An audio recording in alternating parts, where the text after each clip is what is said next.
देश नहीं, दुनिया के लिए? ये पूरी दुनिया के लिए नुकसानदेह है। बातचीत का सफल ना होना, उसमें जो उम्मीदें थी वो उन उम्मीदों का हासिल ना होना, मैं समझता हूं पूरी दुनिया के लिए, क्योंकि देखिए ऑलमोस्ट क्राइसिस दस्तक दे चुकी थी और ये सिर्फ एनर्जी से जो शुरुआत होगी, इसका अलग अलग चीजों पे बहुत बुरा असर पड़ेगा अगर ये जंग जारी रहती है। मैं समझता हूं कि गुड सेंस मस्ट प्रिवेल, फिर से लोग बैठे और ये बातचीत जब एक तरफ आप करते हैं ना, जहां मीडिएशन चल रहा है, नेगोशिएशन चल रहा है, उनके अमेरिकन राष्ट्रपति के उपराष्ट्रपति इस्लामाबाद में थे और उसके बीच ठीक उनका बयान, उनकी कुछ गतिविधियां, हरकतें, वो साए की तरह, बुरे साए की तरह इस तरह की बातचीत को प्रभावित करती हैं। मैं समझता हूं इतनी समझ अमेरिका जैसे देश के राष्ट्रपति को होनी चाहिए कि बातचीत में अगर इतनी पूर्व शर्तें और एक तरफा आप लगाएंगे तो ये संभव नहीं है। Aim right, achieve big.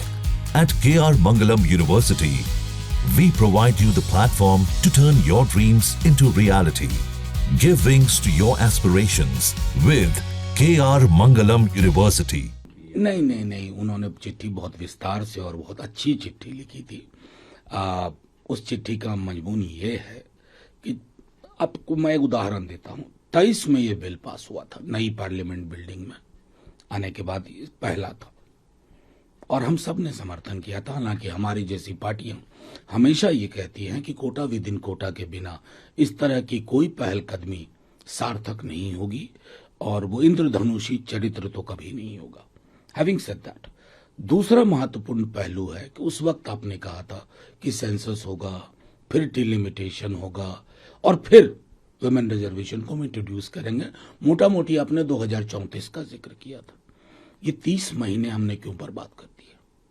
अगर यही कुक्ड अप फॉर्मूला डिलिमिटेशन का और रिजर्वेशन को इनकॉर्पोरेट करने का होना था, 30 महीने का lapse, delay, who is responsible? कोई माफी मांगेगा इसके लिए? क्योंकि चीजें बदली नहीं, सेंसस हुआ नहीं और सेंसस बेस्ड डिलिमिटेशन की कोई चर्चा नहीं है। मैं इसलिए कह रहा हूं कि पत्र ईमानदार पत्र नहीं था प्रधानमंत्री जी की ओर से, और उस संदर्भ में आप खड़गे साहब के पत्र को देखिए, वो सिर्फ कांग्रेस की ओर से आपको लिखा प्रतीत होता है, लेकिन तमाम विपक्ष की चिंताएं उसमें शुमार